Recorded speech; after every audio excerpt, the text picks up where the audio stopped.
world moves fast. Your workday, even faster. Pitching products, drafting reports, analyzing data. Microsoft 365 Copilot is your AI assistant for work. Built into Word, Excel, PowerPoint, and other Microsoft 365 apps you use. Helping you quickly write, analyze, create, and summarize. So you can cut through clutter and clear a path to your best work. Learn more at Microsoft.com/M365 Copilot.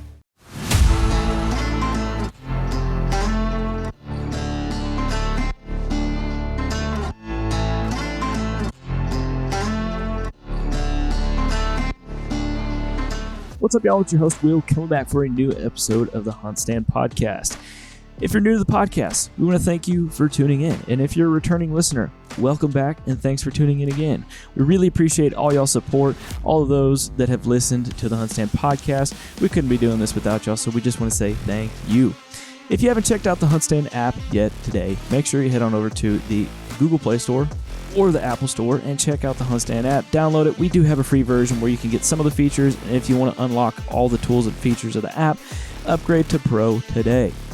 On today's episode, we have none other than Mr. Iron Will Bill Vanderheyden. He's going to be coming on and talking to us about how he's gotten to where he is in life. He owns Iron Will Outfitters, Iron Will Broadheads, as most of you know, and he's going to get on here today to talk to us about that, and he's also going to talk about something that's like a little controversial in the archery world. We're going to be looking at arrow speed versus arrow mass. Some of y'all like those super light arrows that zip and go right through stuff, and then some of y'all also like those super Lincoln log heavy arrows that zip through stuff as well. And so Bill's an engineer. He knows these things. He can dive into this and dig into it and really get y'all some analytical information, if you will. He knows a lot more than I do. He's well more educated than I am. And so we get him on here to pick his brain on that and maybe get you some information that you can add to your arsenal.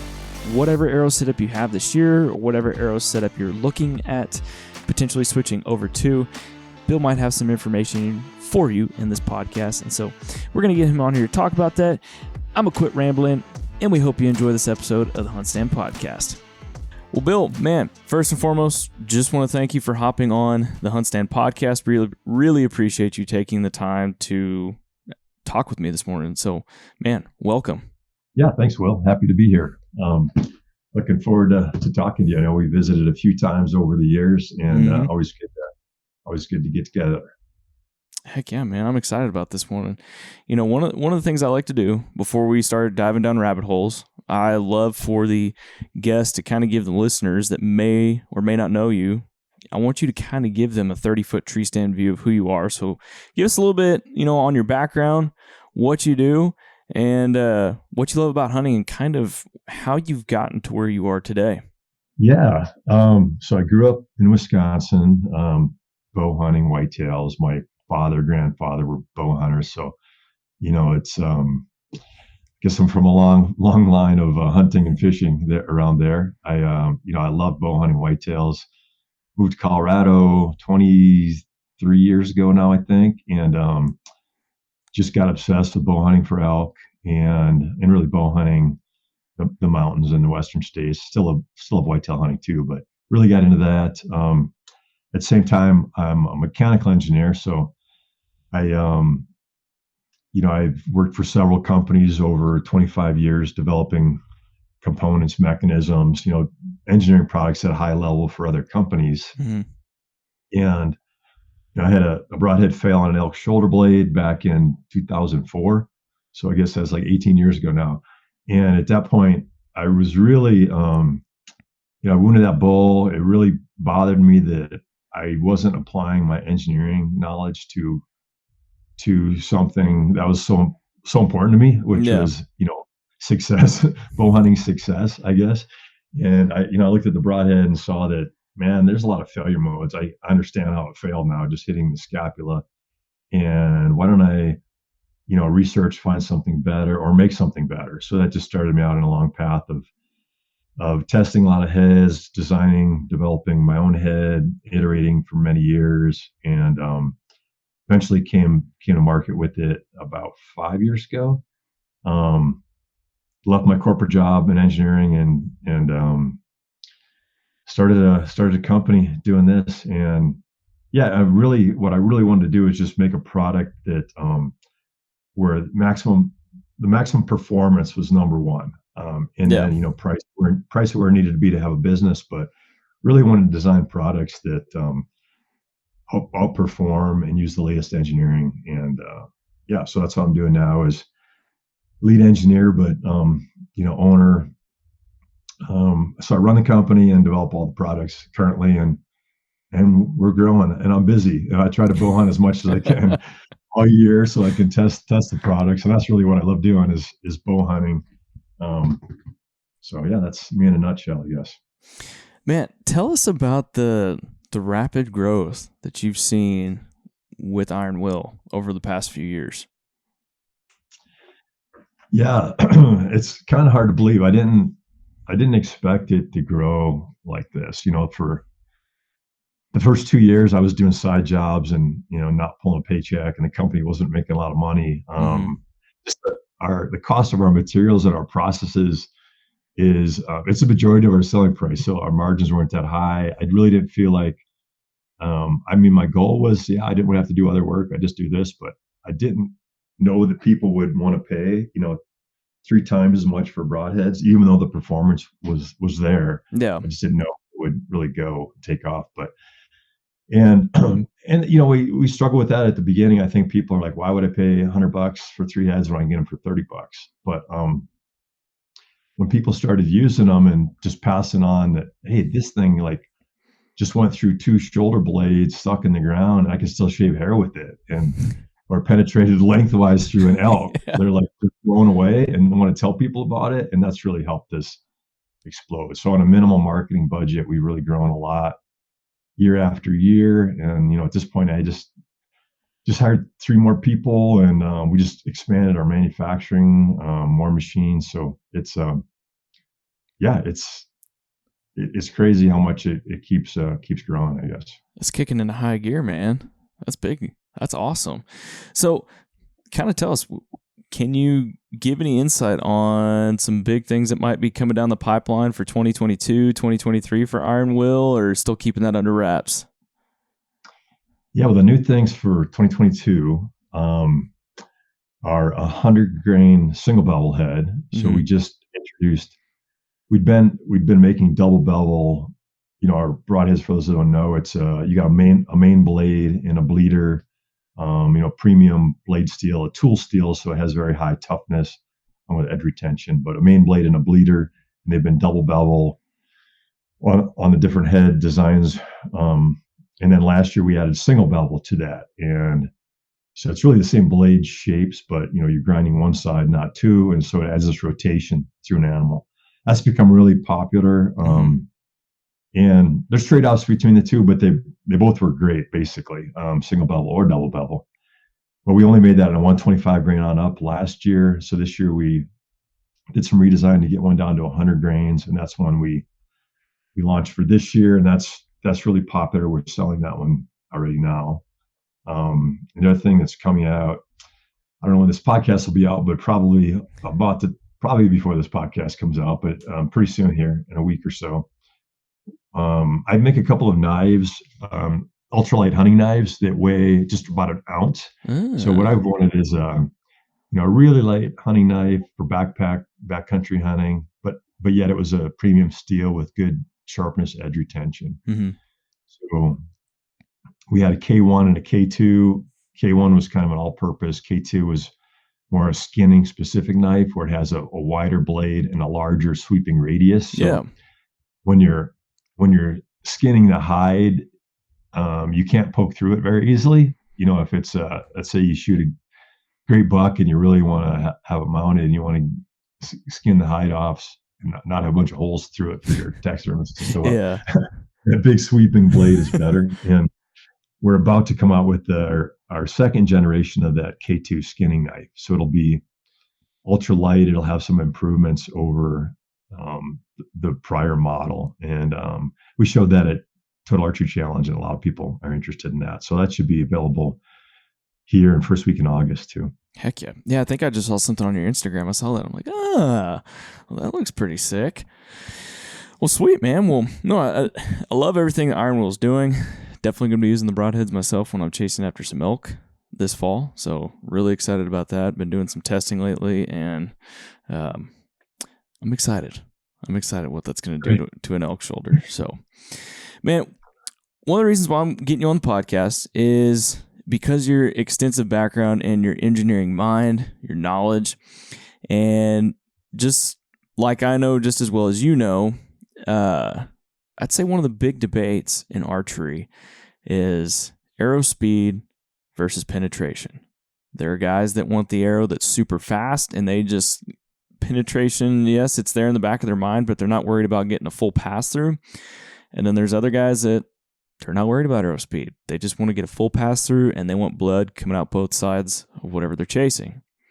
So I want to frame this conversation on arrow speed versus penetration, and I want to kind of get you to tell us a little bit about both. But first, kind of tell us a little bit about pros and cons and the importance of arrow speed.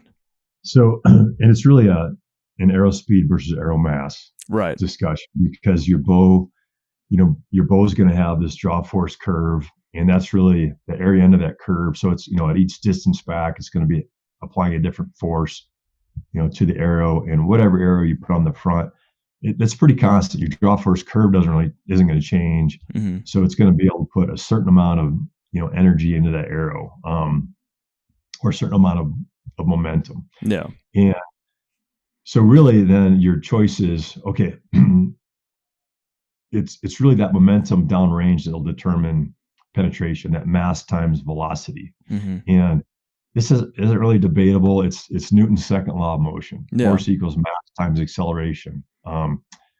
So force equals mass times acceleration. Acceleration is change in velocity over time. Move time over the other side of the equation. You get force times time is equal to mass times change in velocity. So that's your change in momentum. So whatever momentum you have downrange at impact, that mass times velocity, that'll really determine how much your arrow will penetrate. That force, it's really kind of that force over time that is going to be applied to that arrow to push it through. Okay. Right. So you can choose a different broadhead that has lower force to penetrate and get that, 1-to-1 improvement. If you use a broadhead that takes half the force to penetrate, it'll go through twice as long, or about twice as far through. So that's a big factor that can help you penetration. But if we just talk about for a given broadhead with a given force, the way to increase your penetration is have more retain momentum downrange, that mass times velocity. Okay. So, and so it's your bow. You can really choose. And what I say in general, your mass will give you a little more benefit over velocity, but you have this drop off in trajectory. So my general recommendation, if you're just after max penetration, my recommendation is go as high as you can in mass for the trajectory that you want. So limited by the trajectory that you want to see. Okay. But there's not a huge benefit to mass. It's not like going from 500 to 550 grains is going to double your penetration. It's not that big of a factor. It's more of a continuous, improvement in this retained momentum. And the reason for that is you have drag on the arrow, mm-hmm. and drag is proportional to velocity squared. So a light, fast arrow will slow down more than a slower, heavier arrow. It'll slow down more, percentage wise. So if you have, let's say you have a 350 grain arrow going 340 feet per second or something like that, mm-hmm. you're going to see more drop in velocity in that arrow than, a 550 grain going 260 feet per second, something like that. It's not going to be a 2-to-1 difference. It's going to be, well, it would kind of depend on your bow, what it's going to be, and your setup and your fletchings and everything. But you'll get a little more retained momentum with that higher mass. But, there's a trade-off there with trajectory. And for me personally, it ends up being, around 500 grain or maybe 500 to 530 grains. And, I've got a 30-inch draw. My bows are 70 to 75 pound. Mm-hmm. And I like to be able to dial out to 120 yards on my sight and be able to shoot long range, total archery challenge and events like that. And then use the same setup for hunting. So typically I'm going around 285 feet per second, with that 500 to 530 grain, arrow typically.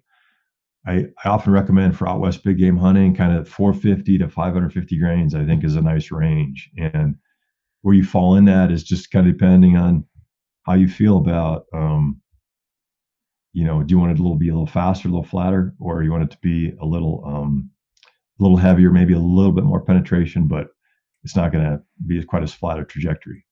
But, that I think that's a good range kind of for most out west big game hunters and really kind of all hunting in general. When you're talking about that trajectory, where do you kind of, you're talking faster, flatter, or a little bit heavier, which is going to give you more of that arc per se, and slower. Yeah. So where do you kind of find that sweet spot? Do you like a faster, flatter shooting bow, or do you want something that's going to have a little bit more trajectory? What I'd personally like to do is if I'm getting over 290 feet per second, Mm-hmm. I'd rather just add some weight. I think that getting up, I had a setup that was, what was it? I think 420 grains going, 311 feet per second. And I could get it to tune in and fly well with broadheads, but I could tell you it was just more touchy. It was less forgiving. And so I personally think, with a fixed blade broadhead on the front, or really kind of any broadhead on front, that you're better off adding a little mass if you're that high a speed. I don't really see the need for it. So I'm going to say, well, it's a little flatter. If you range and it moves a few yards, you'll have less, you'd be off by less. And, I understand that, but 290 or just 310 or something is not that much difference in, how much drop. And if it makes your a little more mass, makes your bow quieter. It makes it easier to tune, more forgiving if you're all excited and you torque your bow a little bit, because that drag force is proportional to velocity squared. So you end up with a lot more, a lot higher forces potentially on your arrow at higher speed. Okay. So when you talk about adding mass to an arrow, I think there's a couple listeners, I think I know what you're talking about, but there's a few listeners that may not necessarily know. So are you talking about adding a heavier field point? Are you talking about putting a collar on the point, heavier vanes? What does Bill do to add mass to an arrow? Yeah. Well, first off, arrow flight's kind of number one there. You want to make sure you're having good arrow flight. And so, so a few things there. You want to make sure your bow's tuned. Mm-hmm. And by that, I mean that the nock is pushing directly in line with your rest and that the arrow comes off straight. Yeah. And, paper tuning, bear shaft tuning, there's a bunch of information out there on how to do that. But so kind of number one, to make sure your bow's tuned, so your arrow's coming off straight. Make sure it's properly spined. And so that's the problem people have when they try to hit a certain mass or certain FOC, is a lot of times they just add a bunch of point weight and they're not properly spined. And there's a lot wrong with that. And I see it in videos out there where arrows have excessive flexing. And that's not good. That momentum, like I said, mass times velocity at impact will determine your penetration. And that's really a linear number. So it's in a straight line. Any momentum if your arrow's flexing 6 inches back and forth, all that movement out of plane is you're wasting energy, and that impact, it's not driving in a straight line now. It's more driving that it could bend your arrow over to the side or reduce penetration. So being properly spined is important, or even a little bit overspined, a little bit stiff, I think is good for bow hunting compared to being the other side, which is a little bit weak. Yeah. So and just touch on FOC, I think having the center of mass of your arrow forward is a good thing for stability. So it can make them fly a bit better. Mhm. It's not going to have a major impact on penetration if your bow's tuned and your arrow's going straight. FOC doesn't actually come into the equation on penetration. But if it helps you fly better, and I'm not opposed to increasing FOC a bit, but 12 to 16% is typically the range that I like to shoot for. And one other thing I was going to say is, so tune your bow, properly spined, and then have good stability. So have enough vein on the back for your broadhead on the front. And what flies well for your field point might not be enough for your broadheads. Right. If you use a little target fletch, don't expect that to work well for broadheads. Especially a fixed blade.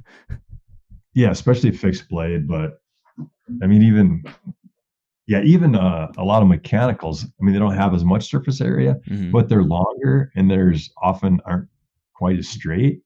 And so you need more stabilizing on the back. So yeah, the three things there to make sure you have good arrow flight that I want to mention is tuned bow, properly spined, and the third one is having good stability of your arrow. And what mainly that's having enough fletch and back for the broadhead up front. And this is important for fixed blades, but even for mechanicals that are longer and might have a little more surface area, might not be quite as straight typically as some fixed blades. But little target fletching is probably not going to do it. No. Probably not going to stabilize it enough. No. When you have a broadhead on the front. And I kind of recommend, I think what's most efficient is 3 vanes that are about a 1/2 inch high, and with some rotation there, 2.5, 3 degree helical or offset.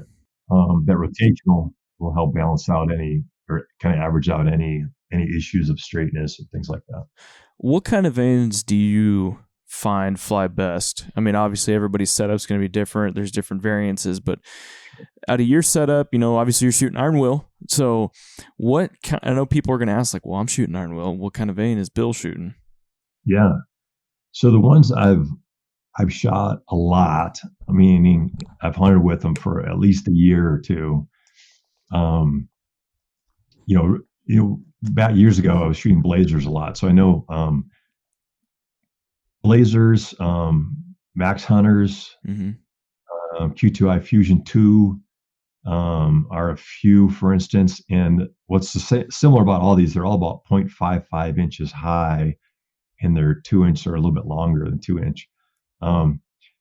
And I would kind of put those in the category of kind of best stabilizing. And then there's some that are about a 1/2 inch high or maybe just slightly under, like Max Stealth. A few that are a little bit shorter but a little bit longer that to me, they don't stabilize quite as well, but they're also quite good.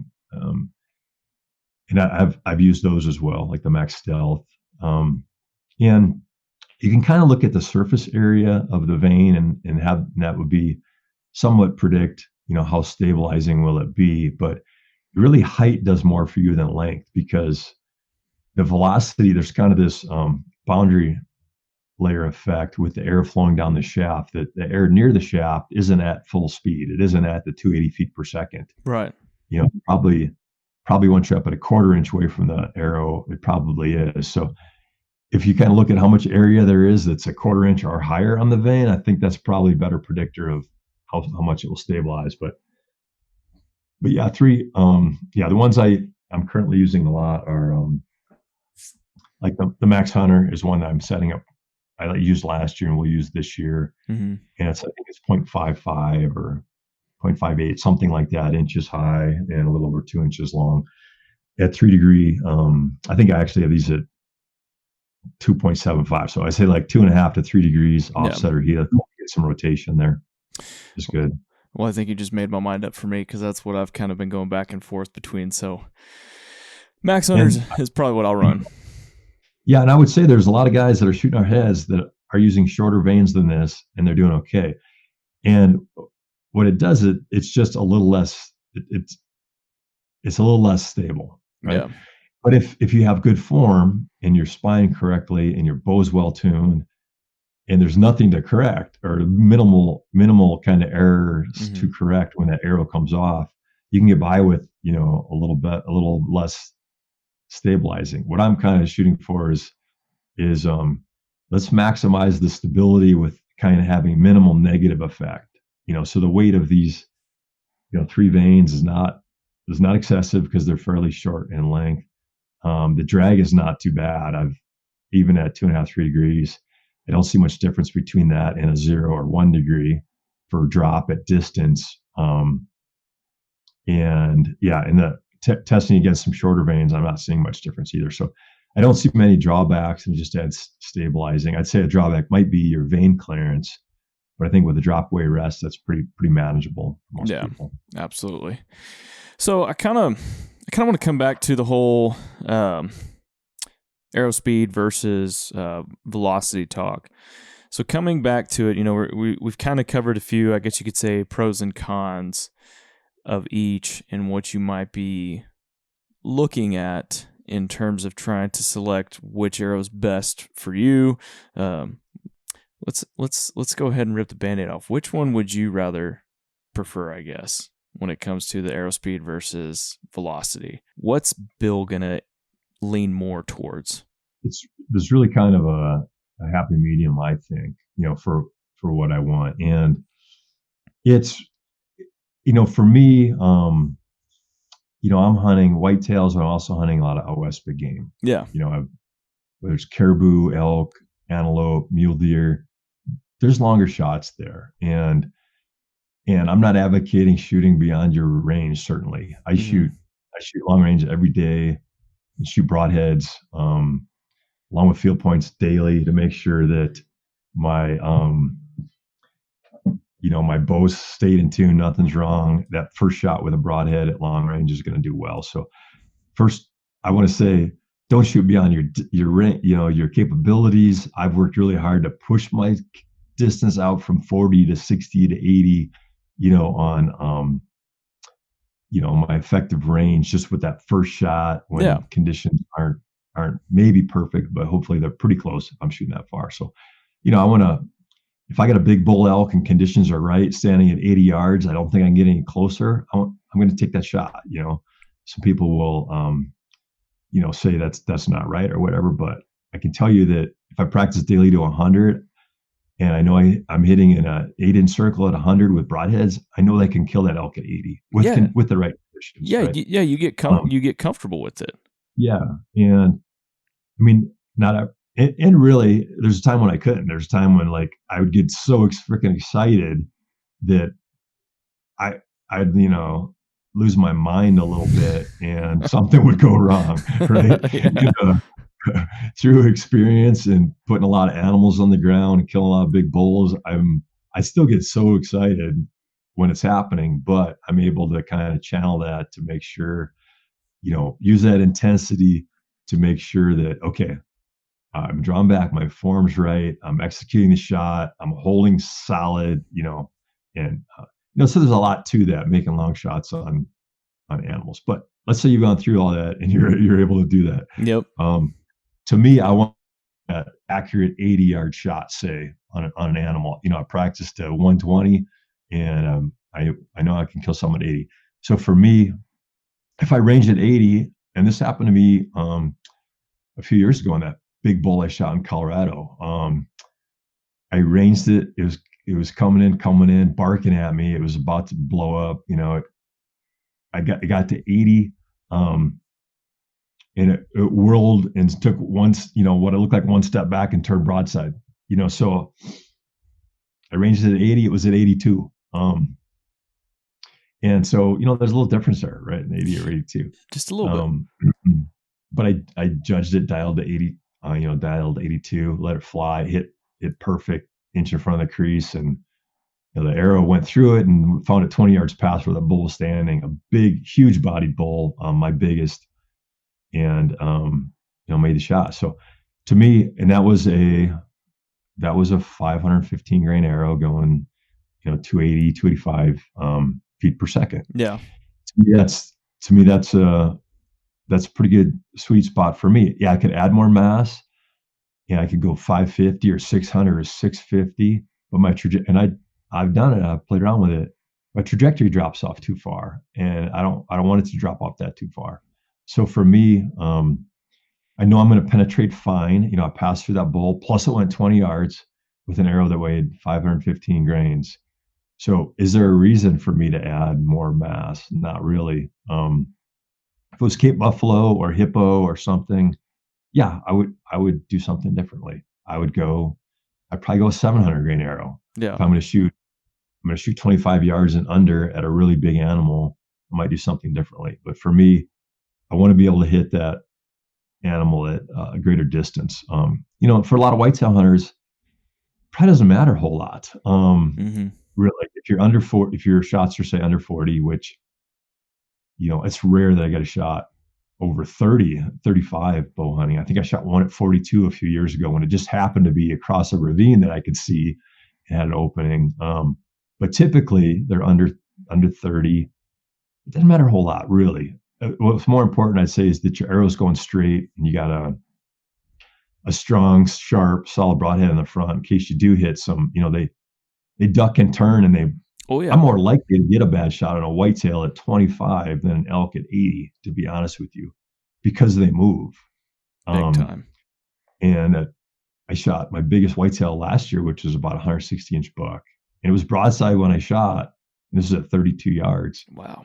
And it ducked and spun, and it ended up being a sharp quartering away. I got a little lucky, I guess, that it, went right through it, came out, and it was a good kill shot. But it was, they move so dang much that they might. And I had a doe that ducked and turned into me, and it ended up going right through the lower part of that shoulder bone that, near the knuckle. So even though she was broadside when I shot. So anyway, I think having a strong, durable broadhead that can make it through bone is important. But whether you're 420 or 620, I don't know that I think you're going to go through the animal, because I think you're going to have enough momentum there, mass times velocity at that impact. So, yeah, that's kind of what I think about whitetail. They aren't that.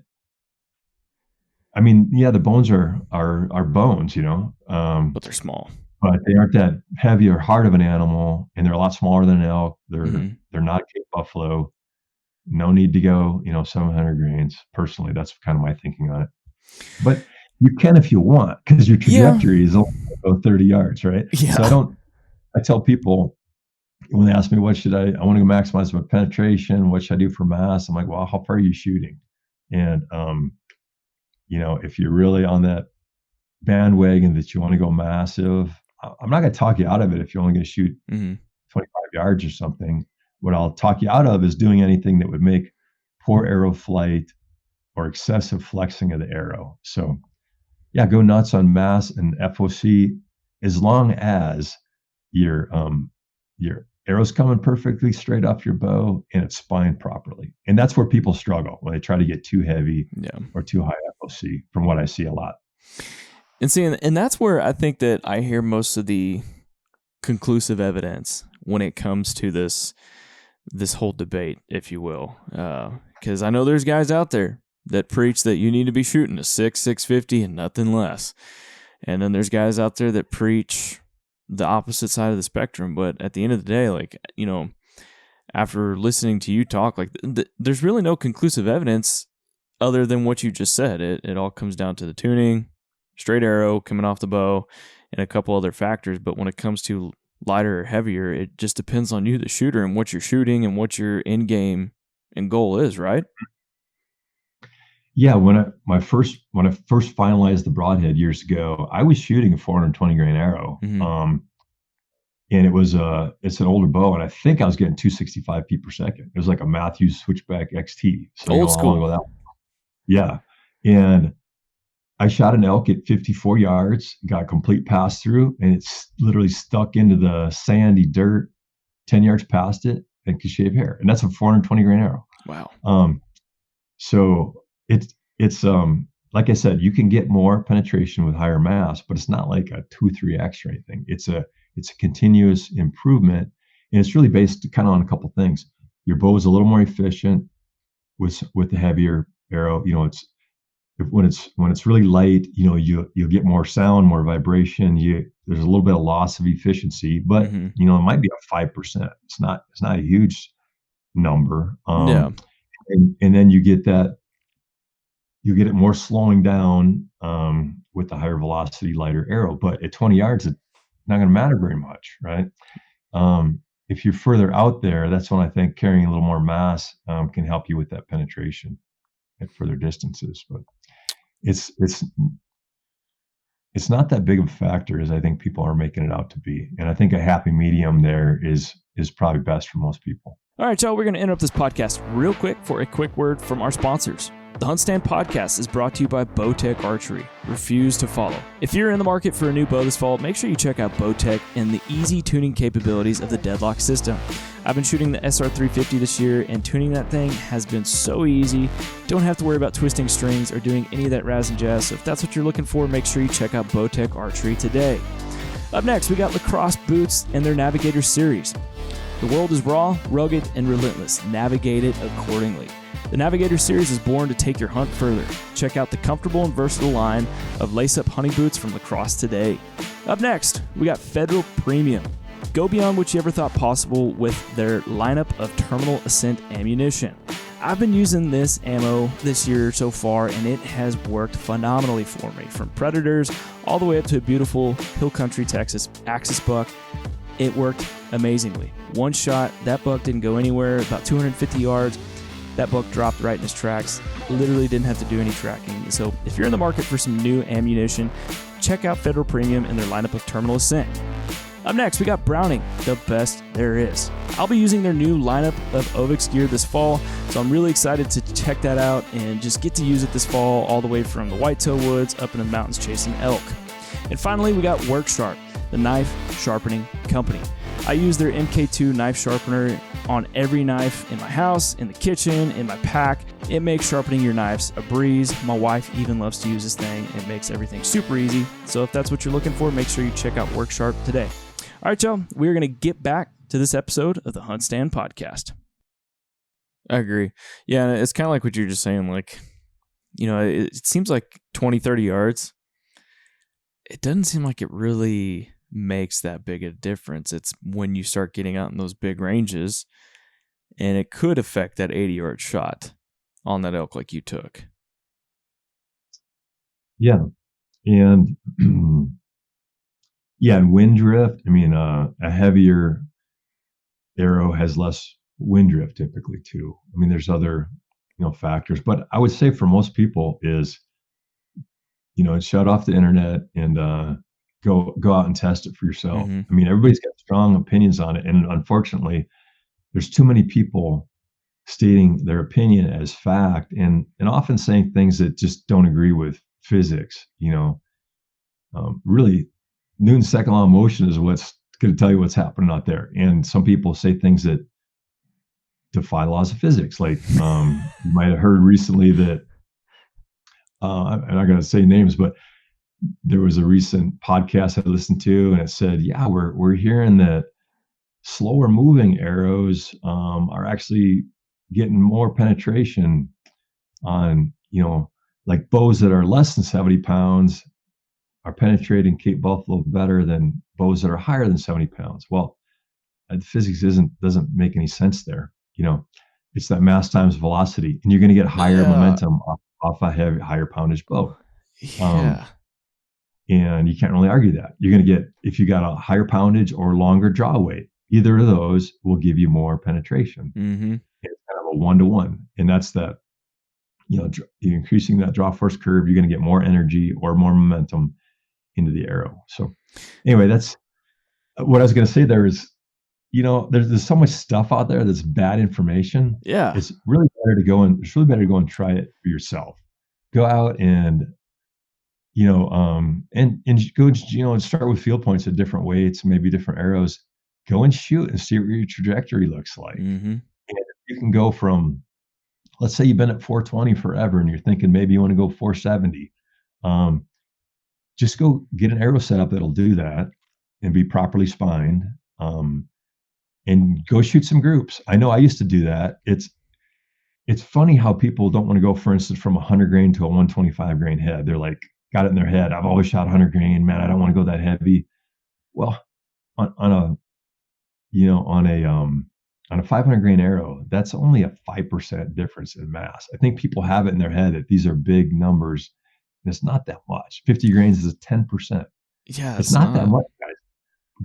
Just go out and test it. I know that's what I did initially, personally, is when I started, well, maybe I should go up in mass from, 420 to 470. We'll go shoot some groups, and you'll see that maybe you're going to hit a couple inches difference to 60 yards and decide that doesn't matter. I just set up two arrows because I'm testing 100 grain single bevels versus our 125 grain single bevels for flight at long range. Yeah. And I set up a new bow, and I'm setting up with an arrow where I can swap out the head and the impact collar to keep the mass close, but it's still a 10 grain difference. So I can go from a 100 grain head with a 25 grain collar to a 125 grain head and a 10 grain collar. So then the head and collar is going from 125 to 135. I had the same point of impact at 100 yards with those two. Yeah, that's not that big of a difference. Yeah, I mean, within an inch, and that's what I calculate. It should be like within an inch difference at 100 yards. Yeah. So, and that's 10 grains. So I think people get hung up on that weight difference, and I say go test it for yourself. Try some different weight arrow setups and go shoot them, and then decide, oh yeah, I could go. And a lot of people say you're a little bit stiff in spine to start with. Maybe you can just go from a 100 grain head to a 125 and get a little more mass. Or maybe you can add our impact collar if you're shooting a 204 diameter arrow, like an Axis. Axis or Kinetic or Rampage. You can just slide our impact collar over it and add 10 or 25 grains there if you're properly spined.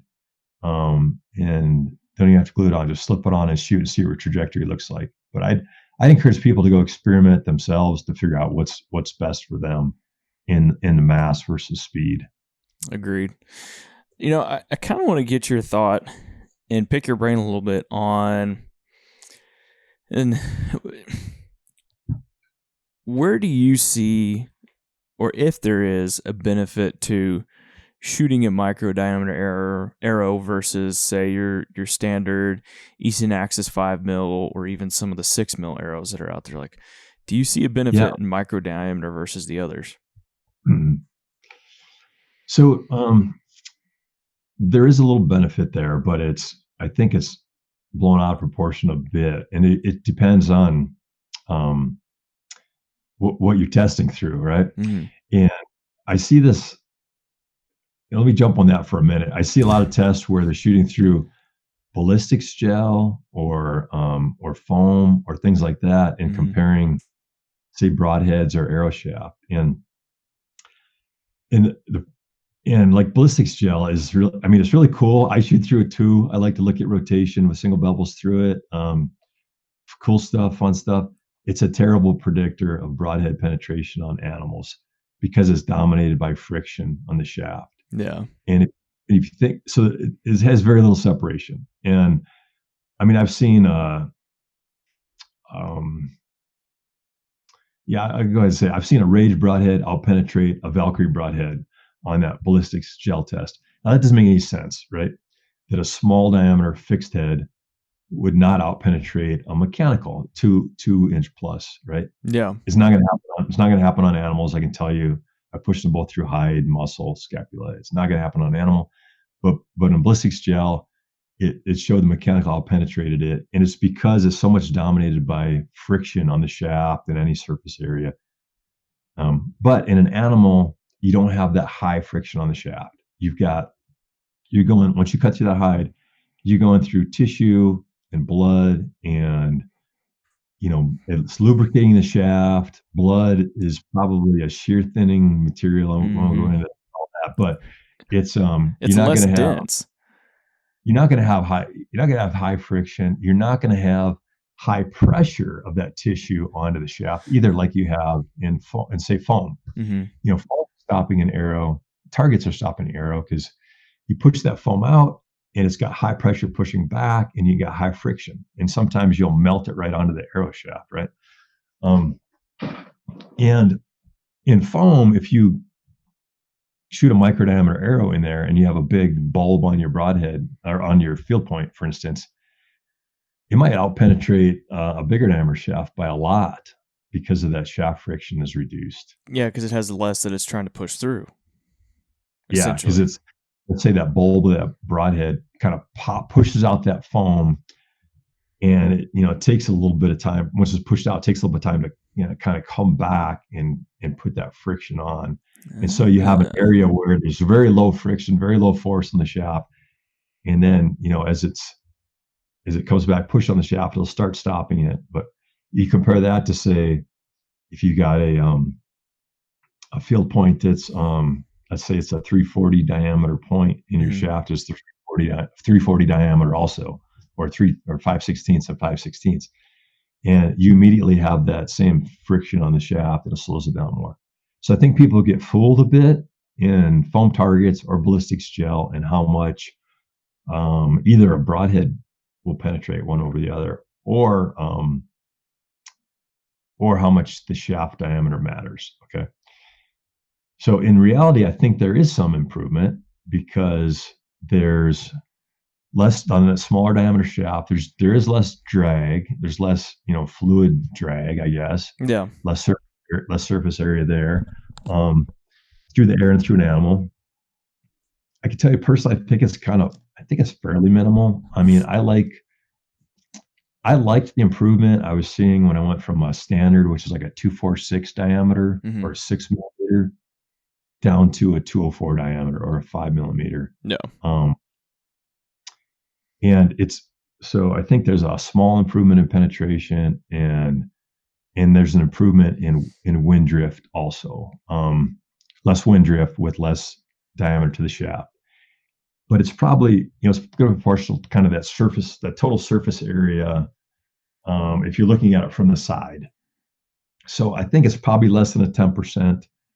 Let's say if you're going to have a 10-inch drift, and this is kind of from my calculations and kind of my observations is, if you're going to have, say, a 10-inch drift and a high wind at, 100 yards with a 5 millimeter arrow, going to a 4 millimeter, maybe you're an inch or two less, maybe you're 9 inches instead of 10 or 8.5. That's the ballpark, I think, of how much improvement there is in penetration. I think it's probably a less than a 10% difference, because I think that, and it really depends on what you go through, and how much kind of friction on the shaft there is in what you're going through. Is it dense muscle? Is it a liver? Is it, it's kind of hard to say. But the problem with going from those micro diameters is you get more limited in components in strength. And so I think there's good improvement. I don't see a reason not to go, say, from 6 millimeter down to 5 millimeter, which is like a 246 ID down to a 204 ID. Yep. I feel like that's kind of a sweet spot where, why not do it? You get some improvement in less wind drift, a little less drag, a little more penetration, no real trade-offs. I feel with the reinforced hit system, you get better alignment of your broadhead because it's aligned to the ID of the shaft. Still shoot a standard head, reinforce it with that impact collar. I feel like that's a great setup to get all the benefits. Now, if you go down further than that, down to 4 millimeter or that 165, 166 ID, I don't really push guys that way unless they're like, man, I want to shoot micros and I'm excited about it. Because the negative is you got to, you either go to an outsert or half out, which I don't like for strength. You kind of have that breaker bar out in front. Your Yeah. broadhead's mounted your broadhead's mounted at least about an inch out in front of the shaft. So you got a long lever arm if you get any side impact. And to be honest, a lot of the components you get free with arrows that are half outs or outserts. And I saw this a lot at TAC. Guys are coming up and showing me their arrow setup with those. A lot of it's aluminum, but often steel too. Yeah. Just a half out or outsert with a broadhead or field point mounted that far out. And just shooting through foam, we can spin their arrows and see they're starting to wobble. They started straight. You shoot through a bunch of 3D targets, still just hitting foam, but hitting hard spots in the target or whatever. Yeah. Those things bend way too easy. Don't use them.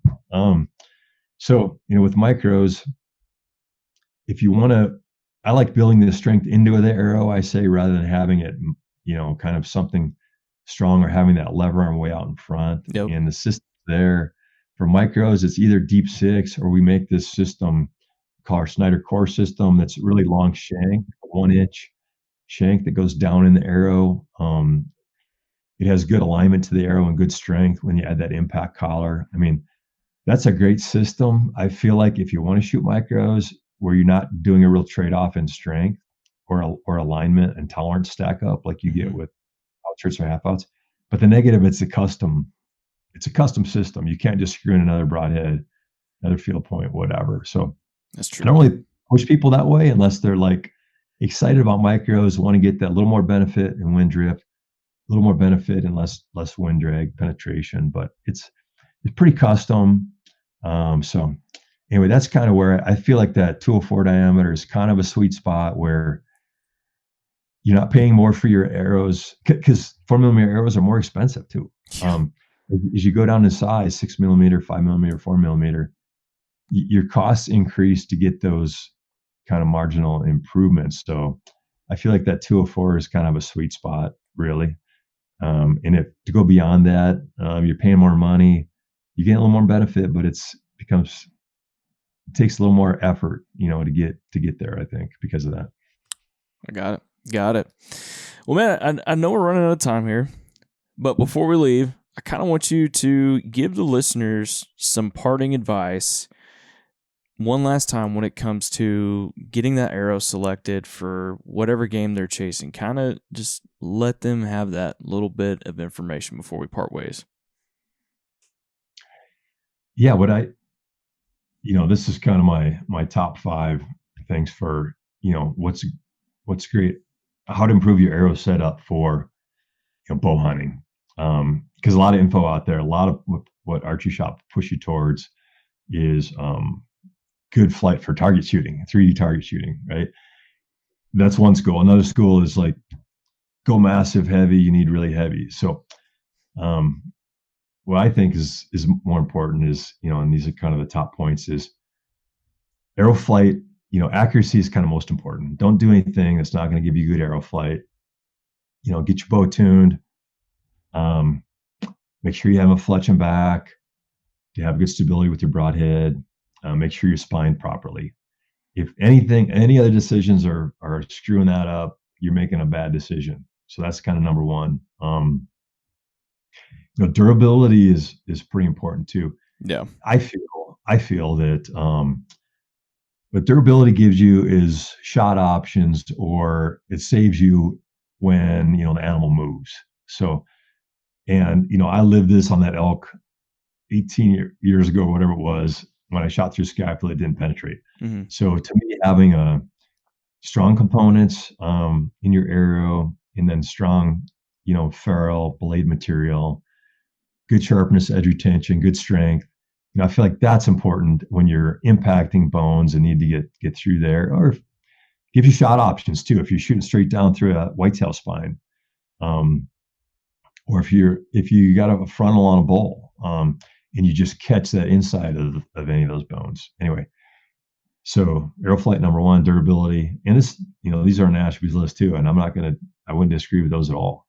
Beyond that, when you start getting into the arrow setup, choose mass over speed, but within the limits of your trajectory. I like it. So you can get some benefit by adding mass. There's not some threshold where you'd be at 650 to to get through something. It's a continuous improvement. And it's really that mass times velocity downrange that matter the most. And but you get a little bit benefit with mass over speed, but choose the speed you want to shoot at. So those are key. I think you can get a lot of benefit if you have low force to penetrate. So have a very sharp broadhead that retains that edge, and that's a bigger factor than mass. And people miss that. That's not talked about enough out there. Too many broadheads aren't sharp, especially one-piece solid heads out there, whether they're 2-blade or 3-blade. A lot of those one-piece solid, just the process they use to make them often doesn't make them very sharp. So if you can't shave hair with the head, don't use it. Too much force to penetrate, you're going to push a lot of tissue aside, not slice it, not get that quick kill. That's a bigger problem, really, than mass or these other things that you talked about a lot. So those are just some key things that I would recommend to have effective bow hunting setups. Man, I love it. I think listeners are going to be able to take a lot from this. Man, your knowledge is extensive, and so just thank you for hopping on the podcast and sharing it with us today, man. Yeah, you bet. It's it's what I do every day, and it's really because I love bow hunting and I want to be more effective at it every year. And just trying to help people apply these things to be more successful. It really, there was a time when I just wanted to make the best broadhead for myself. Yep. I wanted to be the best bow hunter just myself. But at this point, I really enjoy helping other people be successful as well. So anything I can do to help you out, just let me know. Love it, man. Well, tell listeners real quick where they can find y'all on social media and website. Yeah, our website is ironwolloutfitters.com. That's also our Instagram is Ironwool Outfitters. We're on Facebook too. You can message us through those if you have questions. But probably the best way is to, email our customer service. We got a great lady, Bailey, doing our tech support. She's got a vast experience with bow setups, arrow setups, compound, competitive Sweet. compound, traditional. So, and I've spent many hours with her doing tech discussions. So feel free to call our tech support or email our tech support if you want arrow setup questions. We'll field them. If there's something you really got to talk to me about, let her know, and she'll try and put you through to me too. Assuming I'm not out, in the wilderness for 10 days, I will call you back. Y'all on TikTok yet or not yet? I think we are actually. What? We got a new guy, Marty, helping us out with a lot of. He's a new hire in the last couple months, so Okay. he's doing our social media, photos, videos. He's a great guy too. He's the diehard bow hunter and Iron Wheel customer, and joined us. I think he has posted some videos on TikTok and YouTube. Yeah, check out our YouTube channel. There's a lot of informative stuff out there on the tests and hunts we're doing as well. Sweet. Man, Bill, thanks for your time today and hopping on the HuntStand podcast. You bet, Will. Good talking to you. Good luck on your hunts this year. Thanks, man. You too. All right, y'all, there you go. We got Mr. Iron Will Bill on here to talk about arrows, and hopefully you learn just as much as I did. Every time I talk to this man, I learn way, way more. So hopefully you'll be able to take something from this, apply it to your arrows, whatever you're going to be doing with your arrow setup this year. But just remember, at the end of the day, we're thinking about the animal, being ethical, and trying to make a quick, ethical shot, so that way you can ultimately fill your freezer. So other than that, we just want to thank Bill for hopping on the HuntStand podcast, dropping some knowledge nuggets to y'all, and we will see y'all on the next one.